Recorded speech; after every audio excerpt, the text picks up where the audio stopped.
Langkah mewajibkan pemakaian lencana jalur gemilang kepada pelajar dan penuntut institusi pendidikan di bawah Kementerian Pendidikan KPM kini menimbulkan keraguan sama ada keputusan itu dibuat secara tergesa-gesa atau sudah meneliti implikasi pelaksanaan tersebut secara menyeluruh.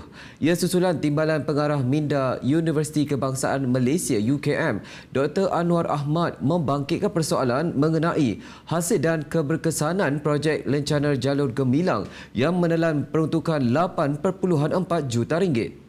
Menurut Anwar, rakyat berhak mengetahui sama ada wang awam itu benar-benar memberi impak kepada matlamat yang ingin dicapai. Menerusi hantaran di Facebook, Anwar berkata, beliau tidak mempertikaikan tujuan projek berkenaan kerana usaha memupuk semangat patriotisme dalam kalangan murid adalah sesuatu yang baik. Bagaimanapun, beliau mempersoalkan sama ada kajian impak telah dijalankan beberapa peningkatan indeks patriotisme yang dicapai selepas lebih setahun pelaksanaan program serta sama ada hasil kajian itu akan dikongsikan kepada umum atau dibentangkan di Parlimen. Dalam hantaran sama, Anwar turut membandingkan penggunaan 8.4 juta ringgit itu dengan beberapa alternatif lain seperti menyediakan lebih 1.6 juta sarapan kepada murid miskin, memasang kamera litar tertutup CCTV asas di lebih 800 sekolah dan melengkapkan hampir 1,700 bilik darjah dengan Smart TV. Beliau turut bertanya sama ada program lencana jalur gemilang itu akan diteruskan untuk murid tahun 1 dan tingkatan 1 pada 2027 sambil menegaskan rakyat berhak bertanya kerana pertukaran datang daripada wang pembayar cukai. Bagaimanapun, berita 757 sebelum ini melaporkan seorang pemerhati menuntut KPM supaya mendedahkan secara terbuka dan masyarakat terlibat dalam proses tender bagi projek lencana bendera tersebut. Pemerhati turut menuntut penjelasan daripada kerajaan yang secara tiba-tiba mengeluarkan perkeliling tersebut malah mempersoalkan sejauh mana tender tersebut dibuat sama ada benar-benar melalui proses yang telus.